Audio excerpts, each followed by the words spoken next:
Good afternoon and welcome to UnitedTV. My name is Kemal Erkan. Today is November 15, 2024. We are here with UnitedTV Weekly Updates.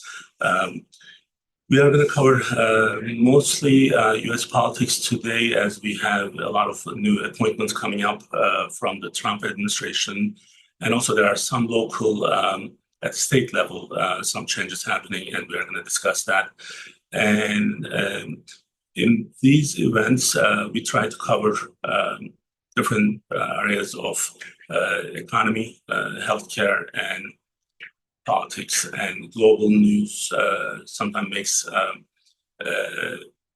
it is becoming part of our focus, as well as if we believe that it's going to impact what we have here day to day in the United States. And BRICS was one of the examples of that, as we know that the value of the currency and what we do, what we can do with it, and how we have been using it, it has a lot to do with our U.S. economy.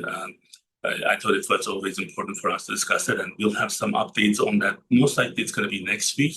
But today, one of our directors, Anthony Onugu, is going to join me. And Anthony and I, we are going to go over the new appointees. Anthony, you can turn your camera on, and then I will bring up our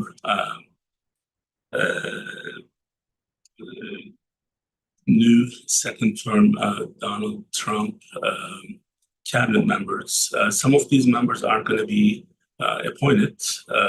Well, they are going to be all appointed, but some of them are going to need a confirmation from the Senate, and some of them don't. So I'm going to actually play this video for us. So while we are talking about these names, if you believe any of these are kind of surprising or you were not expecting, it's kind of like a freestyle that will go.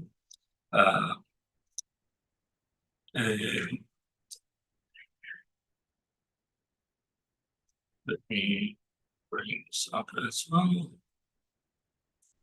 So the video is going to play on site. So I want to kind of just point out some of the people. Susie Wiles, Wiles or Wiles? Wiles. So she's the chief of staff, and I think this was not a surprise. So they were expecting her. And she actually will be the first woman to serve as the White House chief of staff. So it's, I don't know why we need to wait for Trump to make that happen. All the Democrats could have done that, but Trump has that now. So this was kind of all the prediction was around her name, and then he trusts her a lot, and there is no problem there. So Deputy Chief of Staff is Stephen Miller, and he was not actually a big surprise either, I guess, right? Not as surprising. That wasn't the last Trump administration. So he's one of the actually longest people who's been working with Trump, longest serving people working with Trump, and then I think they are happy with each other. And the White House counsel, Bill McKinley, this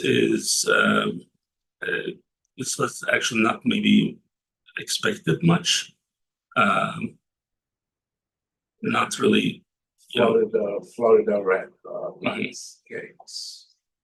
So one of the very colorful person is Secretary of Defense, Pete Hagseth, I guess. So there's a picture of him on the video. It's not this one, but it's coming up right after this. Very interesting character. So some of the patriotic side of like maybe going a little bit too extreme in some of these names. That's what I'm kind of seeing. There are some good appointees, but then there are some who are kind of like they're going to bring a lot of controversy around. Out of left field, right? Like, the one I'm focused on for this reason, the health which is RFK Jr. Well, yeah, we're going to get to that, right? So we'll get to that, and also we have these guys, Vivek and Elon. I don't know how they're playing the sandbox. Elon Musk. Yeah, and then one really kind of big controversies around Attorney General Matt Gaetz. He was in a lot of trouble prior to this. Yeah, I have quite a number of ethics investigations filed or initiated against him in the House. And investigations at the level of the ethics committee in the House is usually. We need to speak up into there. Yeah, the ethics investigations in the House is typically bipartisan. So,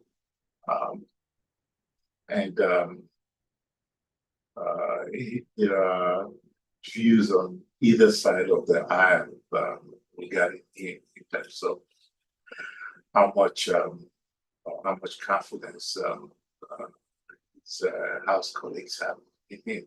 So, to put it mildly. So I was actually I was kind of surprised with this one in a way that this is a person whose name was tied into sex trafficking and drug allegations. Now, not sure what was the outcome of those. I'm assuming it was closed because he was able to get this nominee. These charges apparently in 2020 was closed. Now he's going to be in charge for all those people who were actually investigating him. Even if he's innocent, I think with all the controversy around his name, I don't know if I would actually really go with that name, because that's one of those positions that's going to require integrity and kind of like a clean white page for whoever is representing. And there are a lot of people who could actually have done that position better. I personally believe that he's going to have some challenges to get the confirmation from Senate. So it may not. It's certainly going to be a challenge. It may not go so smooth. And, I may be wrong, and if you are wrong, we'll cut this part of the video. But I think what happened when those investigations was happening, he was in Congress. And then as soon as it started, he resigned, so that it was not investigated internally by the Congress. But I need to double check that. So yes, it will need to be, and that's, from my recollection, not so certain that he did, because just because he and was, they're not able to hear you there saying. Yeah, saying that I'm not so certain that he did resign, because I seem to recall that there was some incident involving him with regard to the speakership and the change from the California rep, who was a speaker then, to the current speaker, Johnson. And it appeared that he was a prime mover in that change that happened. And I don't recall that he had resigned at that time. Mm-hmm. So I'm not quite sure about that. So it is. I wasn't able to check. I know I read it in a couple of different places, but I wasn't able to confirm that. So we'll see. Okay, so House of Speaker Mike Johnson announced later Wednesday. So this is one of the latest news. Florida Congressman did. Okay, so here, let's see. He did resign. He did resign so that the House of Ethics Committee no longer has the jurisdiction to continue to investigate. So that's pretty sneaky. So yeah, that was not wrong. So we don't need to delete the video. So he apparently resigned after Johnson became a speaker. So Department of Homeland Security is someone who's killing her dog who was 14 months old because the dog was useless. God help. Department of Health, but what Anthony wants to talk about today is the RFK Jr. I personally am happy with this choice, although he has some issues on the vaccine side of the healthcare, and I'm not sure if I'm 100% on board with everything he has, but I think he can make a really good impact on the healthcare side of it. So, Anthony, what do we think about him? It's one of those A bit louder, Anthony, for them. It's one of those appointments that comes with some element of risk with it. One of the things I've learned over time is it's what you say while you're outside of government is one thing. Then what you say when you are in government is a whole different thing, because you're confronted by the institution of government. There are three areas that RFK Jr.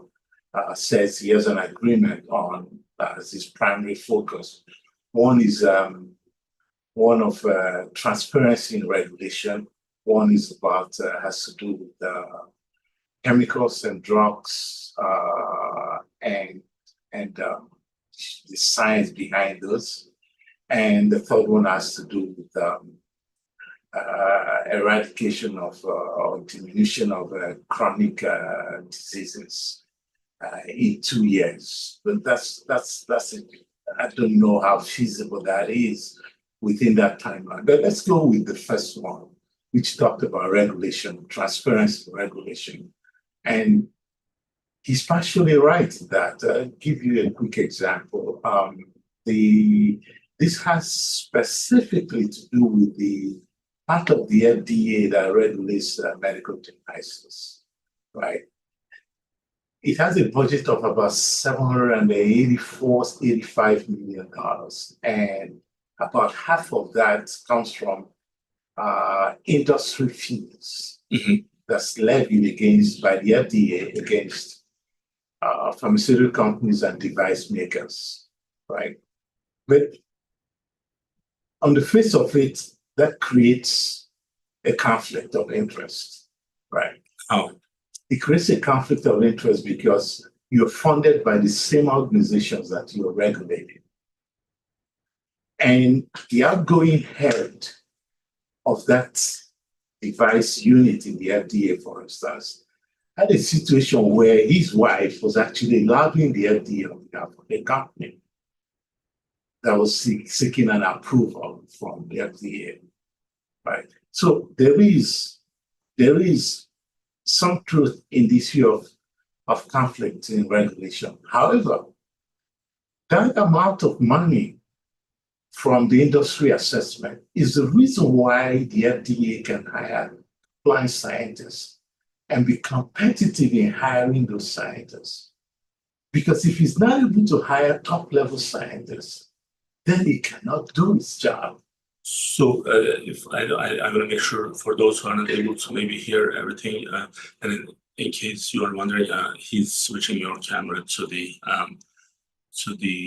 Logitech.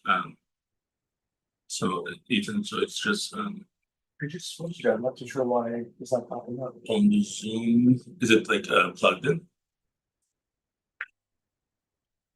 So Oh, that would be helpful. yeah, that is plugged in.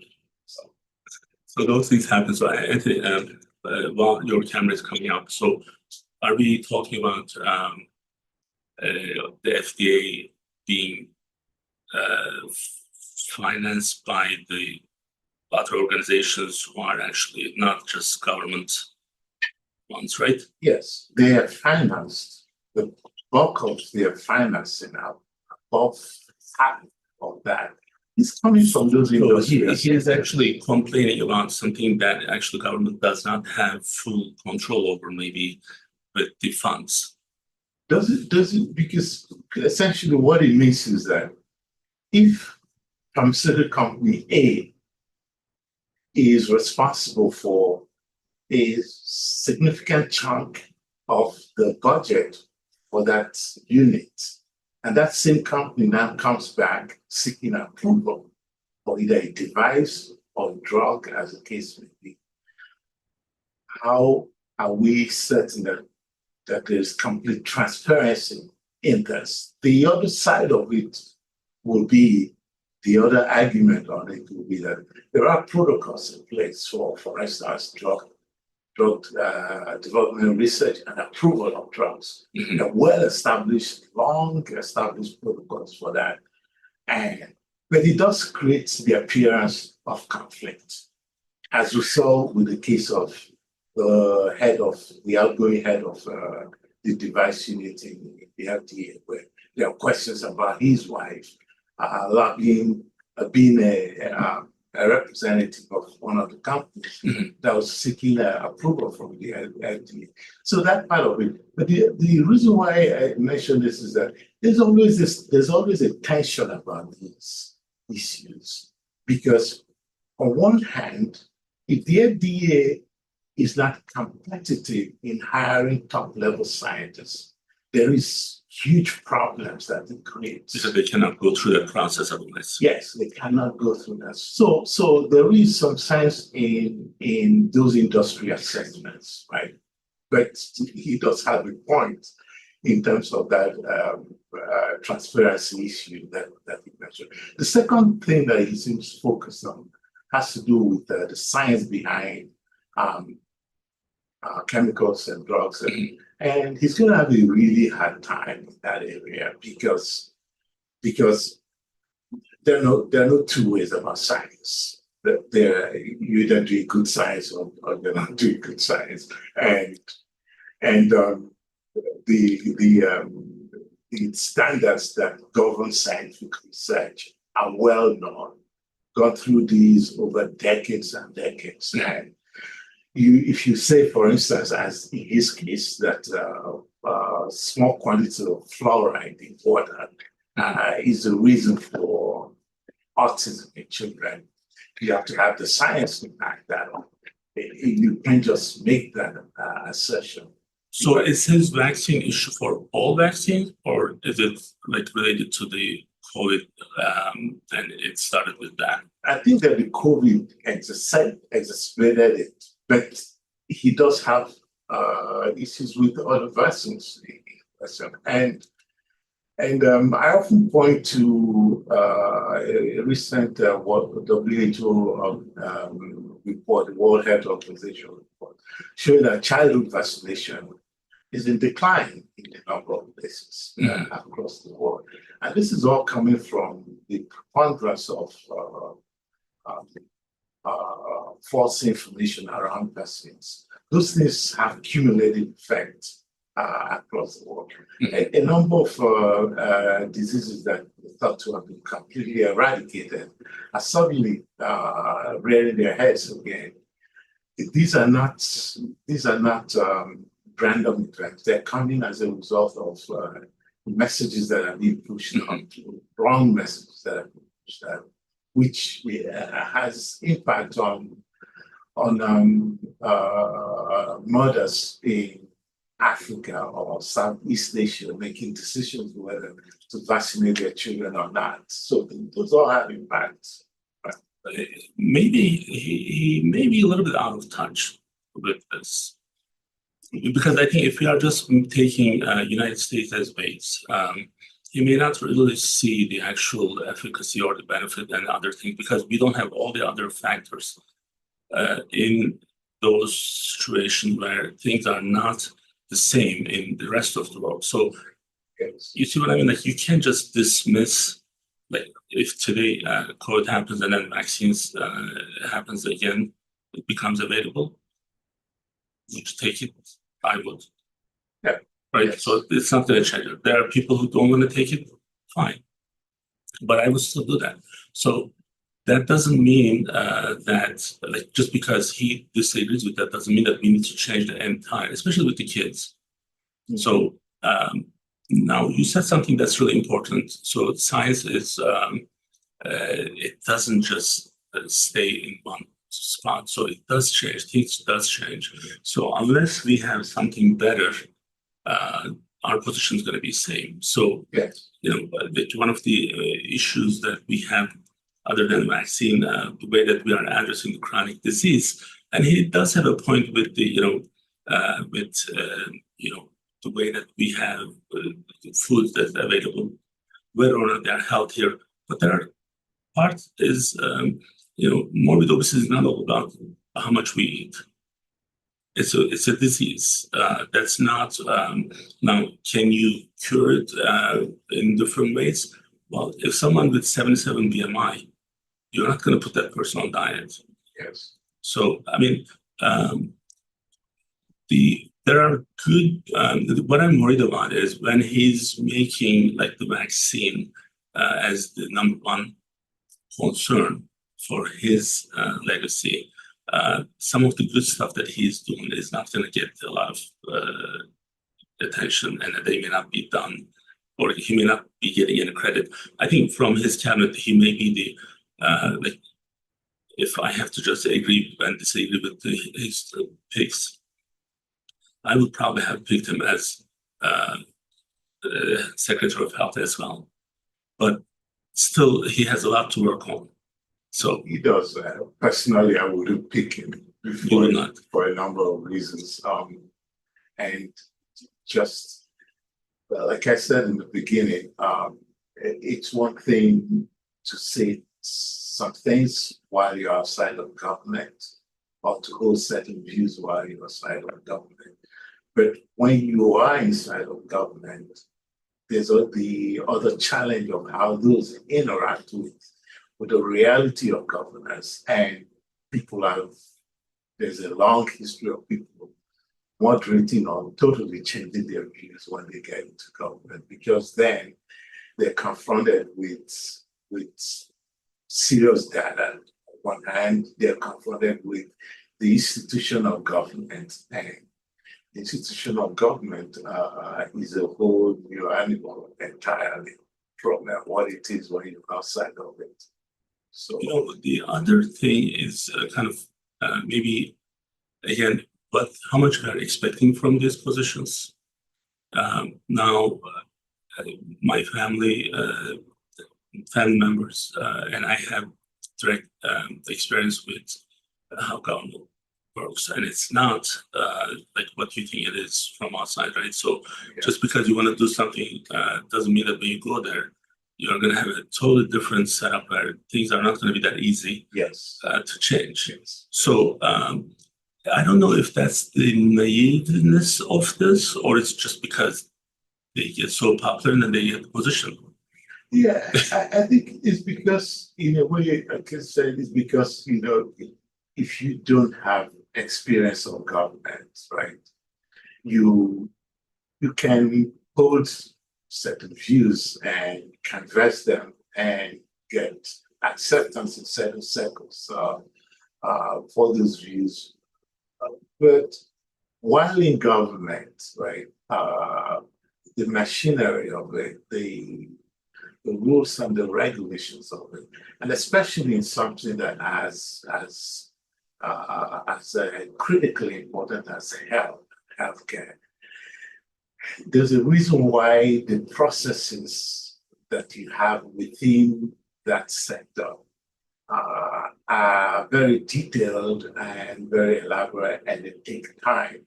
Now, that is not to say that reforms are not needed in some of these institutions. Right. We were both at the Oracle Health Summit, where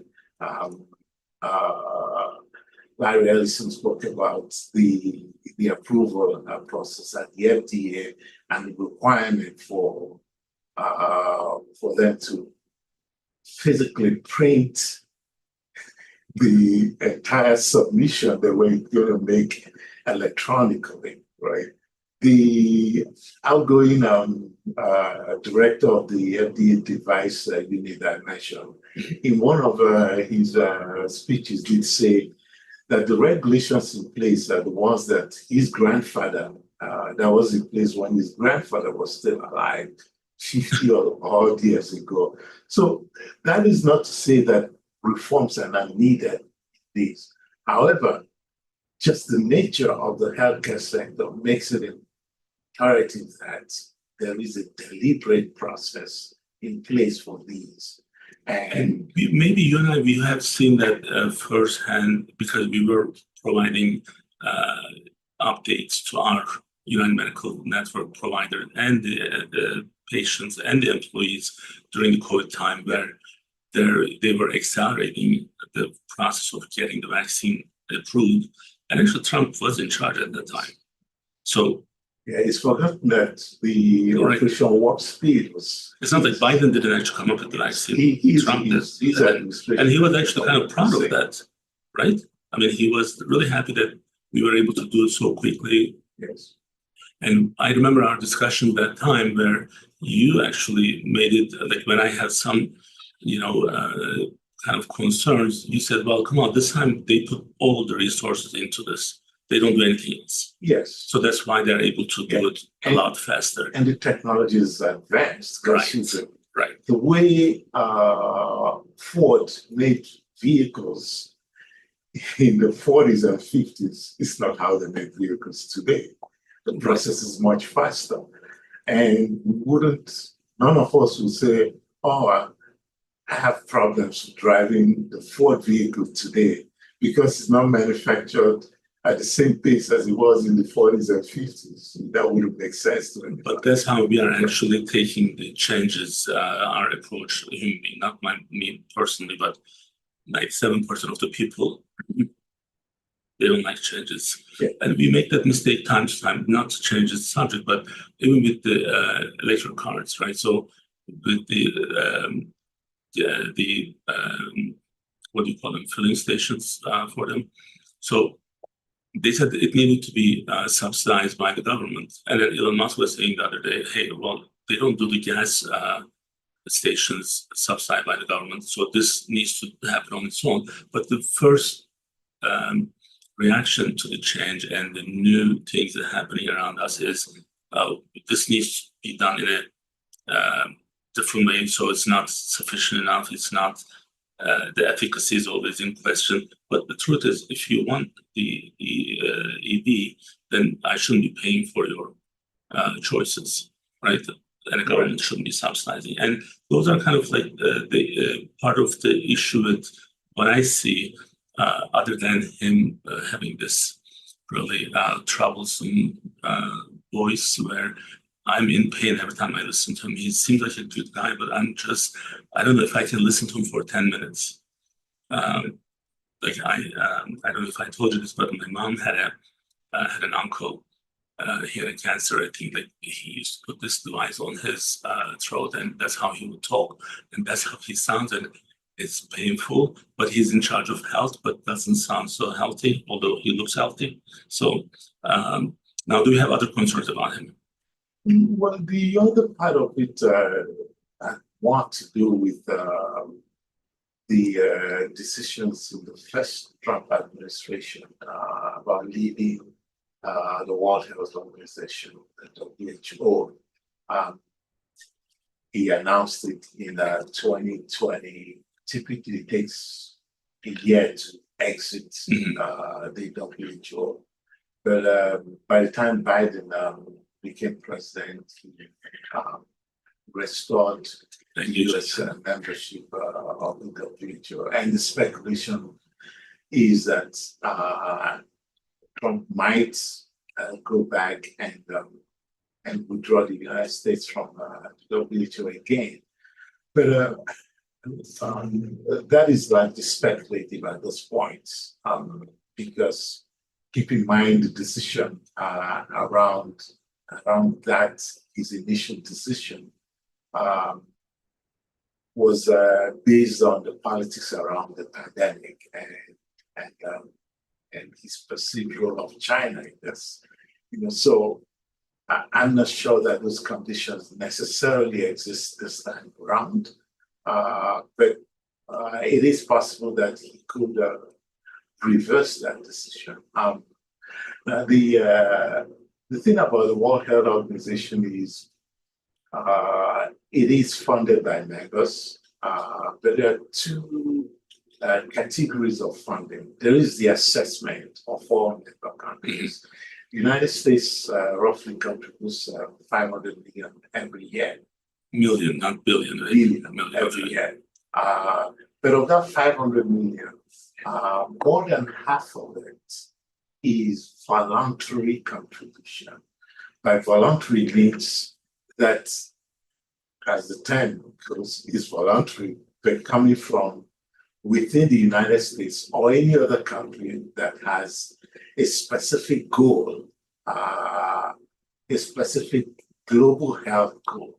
So in the case Now, of when you say voluntary, is it still the money still coming from the government? no, not necessarily. Some of it, yes. That's how I break that. For instance, the United States government could fund a global health goal through the USAID, but using the infrastructure of the World Health Organization. That still comes under that 500 billion.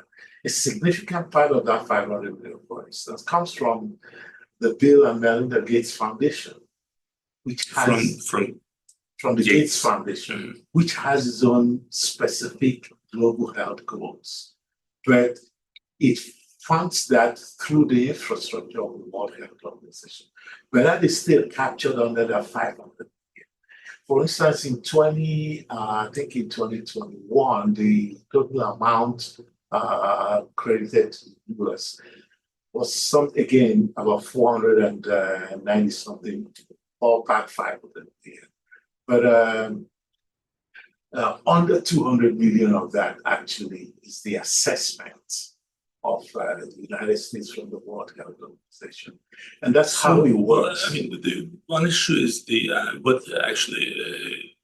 who does, what's the role of who in the global health, right? So there's a structure already. There's a platform. So how it's being managed and who's participating is a different issue, but the platforms there's kind of like our ACO platform is there.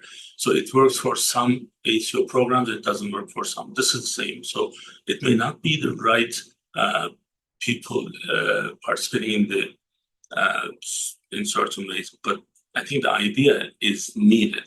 So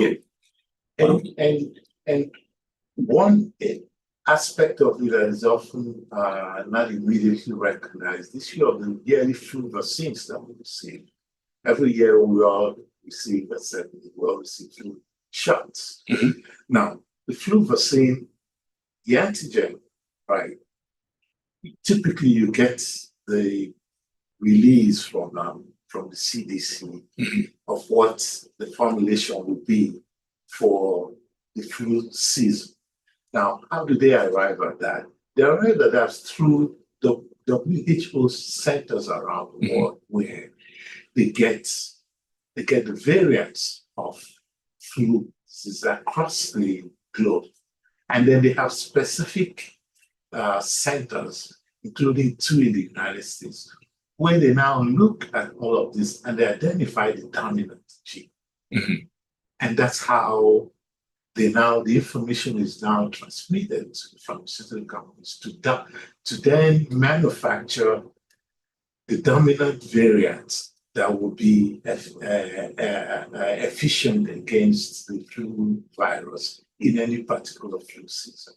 Now, without that World Health Organization infrastructure, you're not able to now compound the right flu vaccine for any flu season. So these are the roles that may not be immediately obvious to people of the WHO this weekend. So, Anthony, I think when we discuss these issues, people like you and myself, who were not born here but live here, we bring a different perspective to these issues. Yes.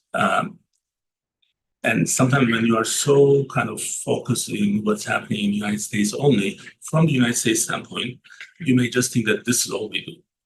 So that's a stupidity most people don't even understand. So United States has, in 70 different countries, we have military bases. So 70 different countries, 800 different military bases.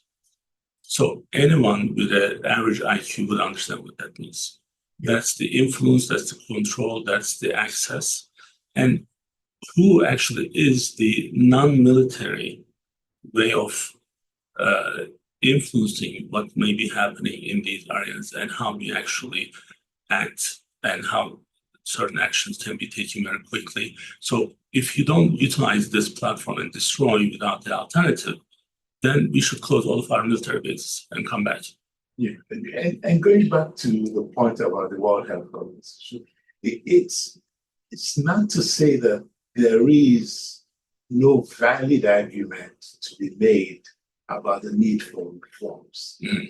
The assessments, right, about by the time Reform is something we are actually we are building on what we have by protecting the structure, like the Constitution. So every time you are not happy with something, you are not rewriting a new entire Constitution, right? You're just changing the right basis of it, because those assessments are about nearly half a century old and needed to be updated. And I think that in 2022, they finally reached an agreement on new assessment levels for all of the member countries.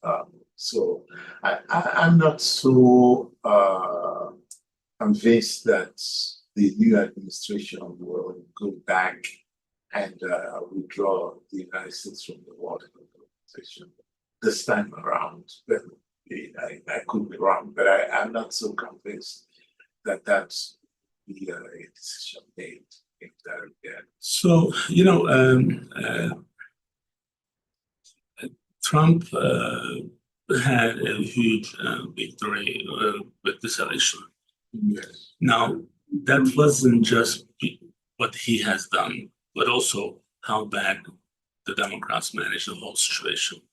Process, like Biden not getting out early, they are putting Kamala as the only choice, and so this was kind of yes, I mean Trump put a lot of efforts, but he also didn't win this by himself. He won this election with the help of Democrats. Yes, right. So this becomes an opportunity. Like if I were in his position, I would see this as an opportunity to, like, because he's going to serve only one more term. So 79 years old, he's going to be 83, and then that's also his limit is done, right? So they can only do 2 terms. So then why don't we take this as an opportunity and then make things right rather than just going after the system and then like the structures that we already have, and like that's not going to stay there. 3 to 4 years from now, someone else is going to change everything back.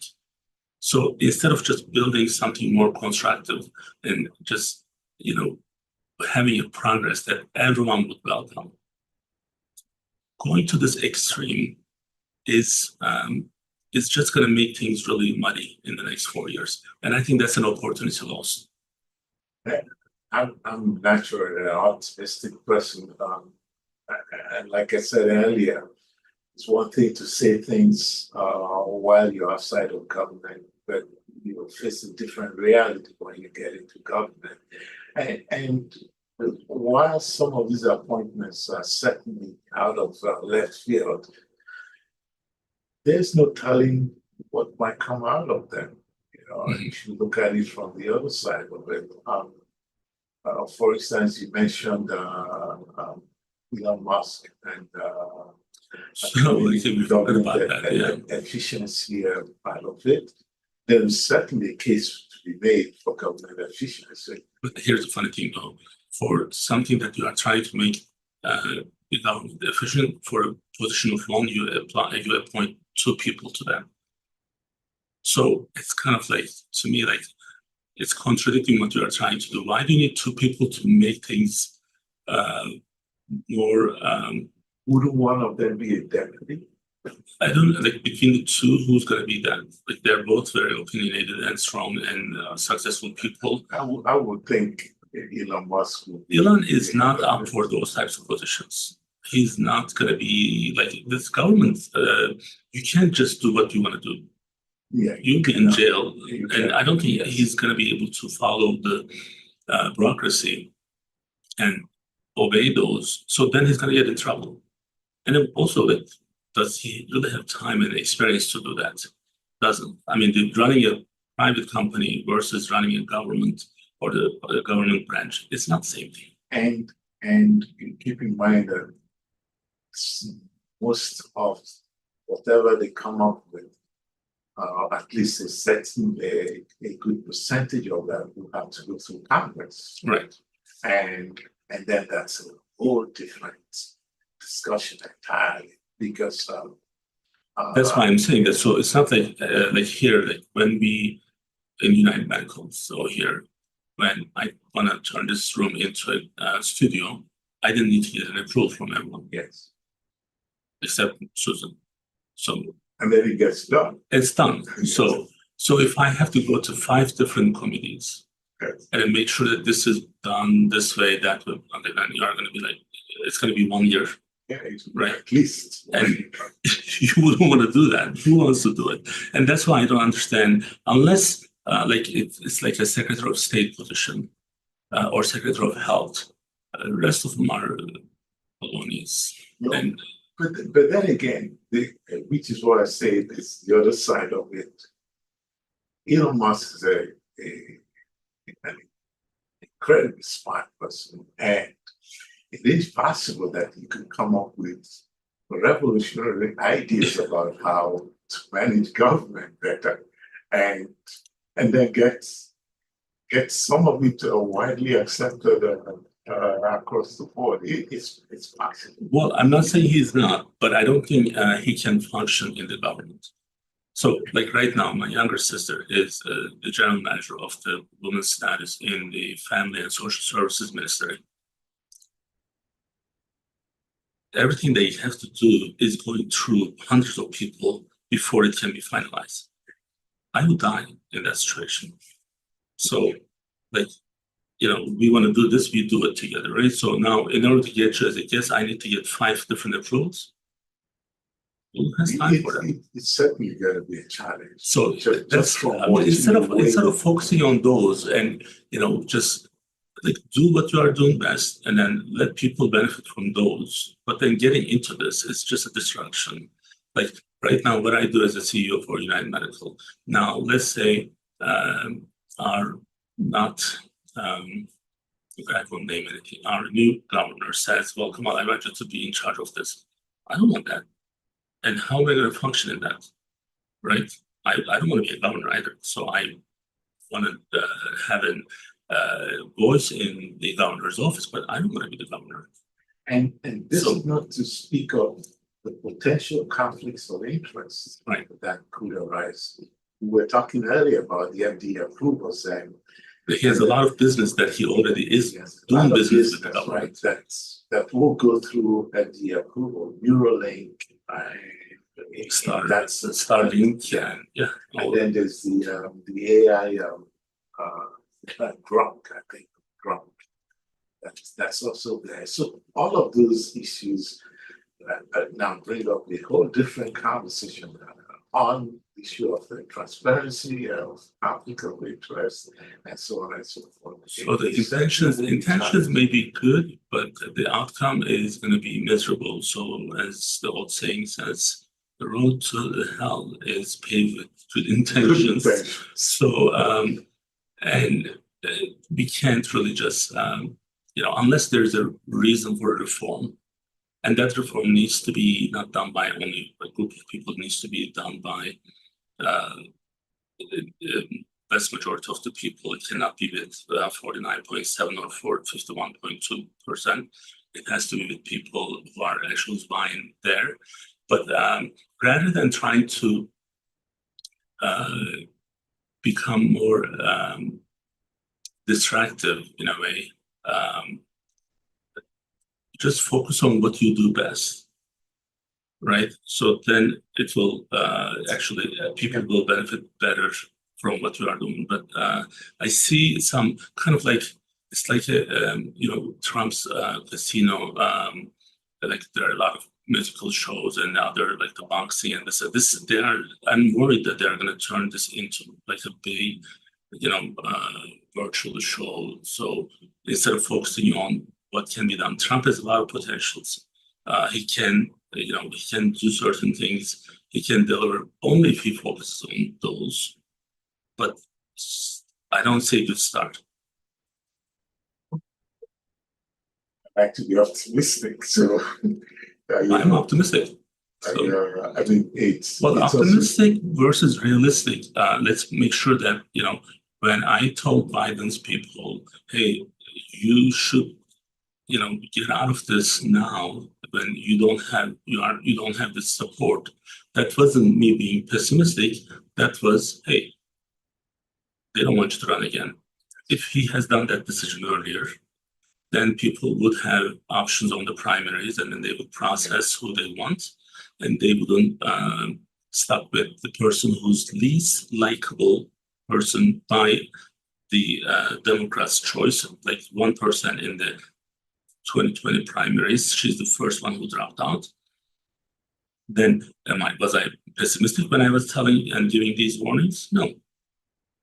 But it's just so in order for us to be optimistic and have a better outcome, we have to be realistic and not to make major vital mistakes like this. I think these are like, if you don't get my buy-in by now in the new government and what we are trying to do, like we shouldn't be talking about Matt Gaetz guy. Like he's too dirty. He may be innocent, but he's too dirty right now. So people are just going to focus on all the other stuff. So you have a lot of people there. Why can't you just pick someone who's not going to get attention with what he has done or what he was the subject for, rather than just how great lawyer he was or she was? So what happened to that? So that would be a smart decision, but I kind of see the show-oriented approach. And maybe he's saying that, look, I'm 79, so I'm not going to be run again. I'm just going to have fun. But hopefully that shouldn't be on our expense. Yeah, I mean, Biden already has enough damage. But then he also has his legacy to worry about. So maybe that right for Trump. Yes, that become a fact like this. Right. Well, so we're going to get into some of the state stuff, but we'll do that later. Dr. Erkan is going to join me in 10 minutes for our Bariatric Friday.